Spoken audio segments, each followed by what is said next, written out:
ನಮ್ಮ ಪ್ರಿಯ ಕರ್ನಾಟಕ ಜನರೇ, ನಮ್ಮ ಭಕ್ತಿ ದೇವ್ರು ಚಾನೆಲ್ಗೆ ಸ್ವಾಗತ.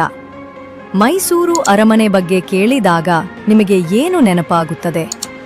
ಅದ್ಭುತ ಕಟ್ಟಡ, ಬೆಳಕಿನ ಜಗಮಗ, ದಸರಾ ಉತ್ಸವ. ಆದರೆ ನಿಮಗೆ ಗೊತ್ತಾ, ಒಮ್ಮೆ ಈ ಅರಮನೆ ಬೆಂಕಿಯಲ್ಲಿ ಸಂಪೂರ್ಣವಾಗಿ ಸುಟ್ಟು ಭಸ್ಮವಾಯಿತು. ಅದಕ್ಕೂ ಮುಂಚೆ ಈ ಅರಮನೆ ಒಟ್ಟು 4 ಬಾರಿ ಪುನರ್ನಿರ್ಮಿಸಲ್ಪಟ್ಟಿದೆ.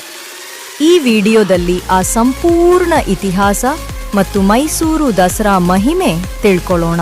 ಮೈಸೂರು ಅರಮನೆ ಅಂಬಾ ವಿಲಾಸ್ ಪ್ಯಾಲೇಸ್ ಎಂದು ಕರೆಯಲ್ಪಡುತ್ತದೆ.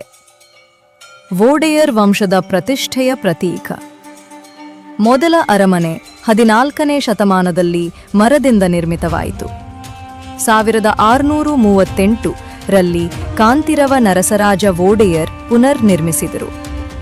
1793 ರಲ್ಲಿ ಟಿಪ್ಪು ಸುಲ್ತಾನ್ ಕಾಲದಲ್ಲಿ ಹಳೆಯ ಅರಮನೆ ಹಾಳಾಯಿತು.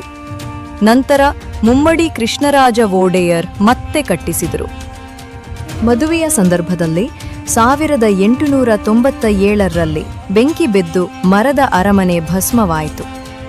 ಪ್ರಿನ್ಸೆಸ್ ಜಯಲಕ್ಷ್ಮಣಿ ಅವರ ಮದುವೆಯ ಸಮಯದಲ್ಲಿ ಈ ಬೆಂಕಿ ಕಾಣಿಸಿಕೊಂಡಿತು. ಮರದ ಅರಮನೆ ಕ್ಷಣಗಳಲ್ಲಿ ಸುಟ್ಟು ಬಿತ್ತು. ಅದರೊಳಗಿನ ದಾಖಲೆಗಳು, ಅಮೂಲ್ಯ ವಸ್ತುಗಳು ಮತ್ತು ಅಲಂಕಾರಗಳು ನಾಶವಾಯಿತು. ಇದು ಮೈಸೂರು ಇತಿಹಾಸದ ದೊಡ್ಡ ದುರಂತವಾಗಿತ್ತು. ಬೆಂಕಿಯ ನಂತರ ಹೆನ್ರಿ ಇರ್ವಿನ್ ಎಂಬ ಬ್ರಿಟಿಷ್ ಇಂಜಿನಿಯರ್ ನೇಮಕವಾಯಿತು. ಇಂಡೋ ಸ್ಯಾರಸೆನಿಕ್ ಶೈಲಿಯಲ್ಲಿ ಹೊಸ ಅರಮನೆ ನಿರ್ಮಿಸಲಾಯಿತು. 1912 ರಲ್ಲಿ ಆ ಅರಮನೆ ಪೂರ್ಣಗೊಂಡಿತು. ಆ ಕಾಲದಲ್ಲಿ ಖರ್ಚು 42 ಲಕ್ಷ ರೂ ಆಗಿತ್ತು. ಇಂದಿನ ಅರಮನೆ ಅದರ ಭವ್ಯತೆ ಮತ್ತು ವಿನ್ಯಾಸಕ್ಕಾಗಿ ಪ್ರಸಿದ್ಧವಾಗಿದೆ. ಮೈಸೂರು ದಸರಾ ಉತ್ಸವದ ಇತಿಹಾಸ ಸುಮಾರು 400 ವರ್ಷ ಹಳೆಯದು. 1610 ರಲ್ಲಿ ರಾಜ ವೋಡೆಯರ್ ಮೊದಲ ದಸರಾ ಆಚರಣೆ ನಡೆಸಿದರು. ನವರಾತ್ರಿ ಕಾಲದಲ್ಲಿ ವಿಶೇಷ ಪೂಜೆಗಳು ಮತ್ತು ಕಲಾ ಪ್ರದರ್ಶನಗಳು ನಡೆಯುತ್ತವೆ. ವಿಜಯದಶಮಿ ದಿನ ಜಂಬೂ ಸವಾರಿ ನಡೆಯುತ್ತದೆ. ಅಂಬಾರಿಯಲ್ಲಿ ಚಾಮುಂಡೇಶ್ವರಿ ದೇವಿಯ ಪ್ರತಿಮೆ ಮೆರವಣಿಗೆಯಾಗಿ ಸಾಗುತ್ತದೆ. ಈ ಉತ್ಸವವನ್ನು ನಾಡಾ ಹಬ್ಬ ಎಂದು ಕರೆಯಲಾಗುತ್ತದೆ. ಅರಮನೆ ಹಲವಾರು ಬಾರಿ ಹಾಳಾಗಿದ್ದರೂ ದಸರಾ ಸಂಪ್ರದಾಯ ಅಚಲವಾಗಿದೆ.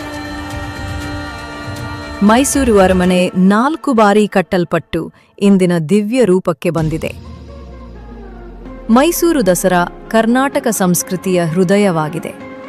ದಯವಿಟ್ಟು ನಿಮ್ಮ ಅಭಿಪ್ರಾಯವನ್ನು ಕಾಮೆಂಟ್ ಬಾಕ್ಸ್ನಲ್ಲಿ ತಿಳಿಸಿ.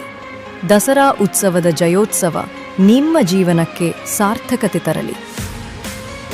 ಶ್ರೀ ಚಾಮುಂಡೇಶ್ವರಿ ದೇವಿಯ ಆಶೀರ್ವಾದ ಸದಾ ನಿಮ್ಮ ಜೊತೆಗೆ ಇರಲಿ. ಈ ವಿಡಿಯೋ ಇಷ್ಟವಾಯಿತು ಎಂದು ಭಾವಿಸಿದರೆ ಲೈಕ್ ಮಾಡಿ, ಶೇರ್ ಮಾಡಿ ಮತ್ತು ನಮ್ಮ ಭಕ್ತಿ ದೇವ್ರು ಚಾನೆಲ್ ಅನ್ನು ಸಬ್ಸ್ಕ್ರೈಬ್ ಮಾಡಿ.